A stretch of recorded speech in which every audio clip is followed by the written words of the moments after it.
Hi, Peter Rounds, Figure Transformations, and what I want to discuss today is what happens as we age and we sustain injury. So when we sustain the injury, the body tries to repair itself, whether we sprain the ankle, maybe pull a hamstring, an adductor, whatever. The tissue becomes very hard and fibrous, and a lot of times when we think the pain goes away, everything goes back to normal. So same thing would happen to me, when I kept spraining my right ankle over the years. They said I stretched out the ligaments too far. I realize now it can be traced back even further. My right hip was forcing my foot to take a bad angle. And then because I kept repeatedly spraining it, it increased the likelihood and it kind of disrupted my whole hip. So I've gotten to the point where I've loosened the hip enough that now I got to start working on the foot and the calf to, again, lengthen the tissue. You all get, really tight behind the knee. Any kind of joint area, the tissue gets really short and tight.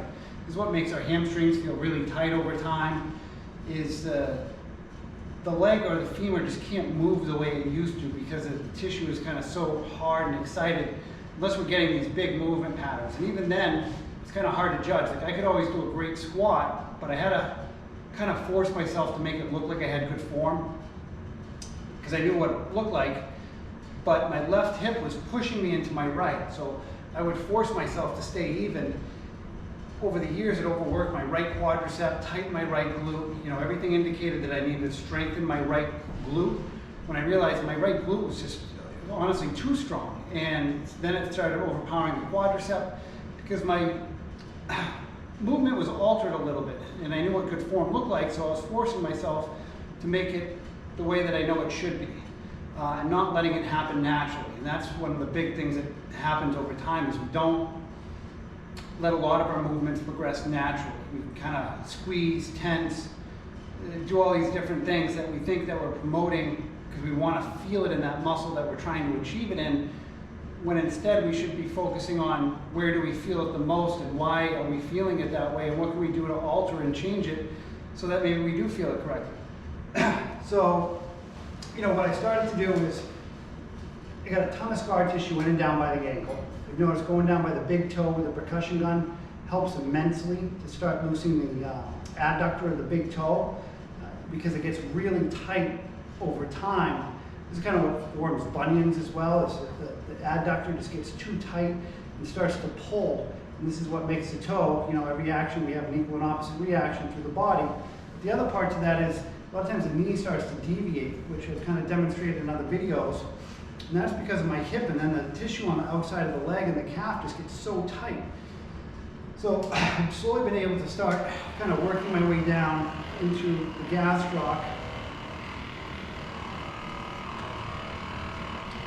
And I can feel the tissue just stretching and moving. I didn't realize that I had basically a lot of adhesions in and around the gastroc and the soleus. And this is kind of what the percussion therapy allows you to feel or find when you're doing it. All of a sudden it may feel like you're hitting a bone or something really hard, but you're not on the bone, and that's where the tissue is kind of solidified and it's not moving and allowing proper flow of the muscle tissue. So these are the areas that we want to kind of hit and find, because I need to lengthen the tissue on the outside here so that my hip will eventually kind of sit back the way it's supposed to. It's already gotten back a lot much better, but I still need to get this tissue moving more efficiently. Because we don't realize, and I didn't even realize, that I was kind of overusing the same muscles over and over and over again. Even though I was trying various movement patterns and exercises to elicit it, whatever the tightest muscle on the body is, that's what's going to work the most, unfortunately. And sometimes we don't realize that because this exercise might be for our glutes, but we don't realize our glutes so tight that I'm really using more of my quadricep. And a lot of our muscles just become so tight over time that they become ineffective in certain areas and more effective in other areas. And this is kind of what leads to altered mechanical movement patterns over time. Now that I kind of understand all this and I understand how the body basically systematically tightens over time, we can start to undo that process slowly. If we're exercising, we can do it a little bit faster because we still get the fascia moving and things. But even for people who aren't exercising as much, you can still elicit huge gains with this percussion therapy. It's kind of, in my opinion, quite amazing.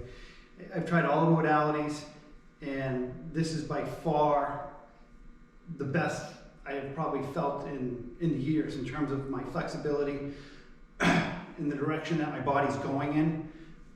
Instead of me having to kind of feel like I was always trying to catch up or fix something, now I'm fixing it, but it's happening faster, and we completely understand it. As where before it was like strengthen this, strengthen that, strengthen, strengthen, strengthen, not realizing like, I was just so tight, you know, and you can see it, you know, now I can see it everywhere throughout the body. You can just see the tightness on everybody, from the way they move, they squat, they sit, they stand. We got to take all these things that we do in daily life and realize that they have more effect on our daily life than the 1 hour of exercise that we do. Because these little habits are what we take with us into the gym, when we're running or when we're cycling or whatever, and that's what makes us feel a certain way. Now, we like the endorphin rush that we get from exercise or maybe you know, in a sport that we like, but we don't realize the implications that has on our body, and that we need to maybe not just train for that sport, but train to have better overall mechanical movement pattern throughout the body. So if you've gotten far enough where you're starting to loosen up the hip, and maybe you're not, kind of what happened to me is, it keeps happening to me, is I'm not eliciting as fast a response as I would like. When this stuff is moving, it's moving, and you can see it, you can feel it, you can see it in the next day. So you should be able to elicit huge responses from this. And if you're not, that means that the area that you're working is just a little bit too tight, and there's something else holding that back. Because you got to understand, we have redundancy patterns all throughout the body, and they can make up for our movement patterns or tightness or lack of strength, however you want to see it. So we have plenty of muscles that will complete the movement for us. They're not always the intended muscle that we think it is, because again, if we alter something just a little bit, I can't do that movement properly anymore. So now something else is working and taking over that. And when we start to understand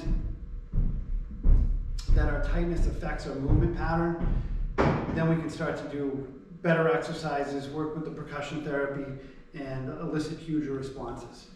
If you have any questions, comments, I can do a video too where I'm kind of working on the gastroc and kind of various positions. I'll do that next for you guys. Help you guys out. Thank you.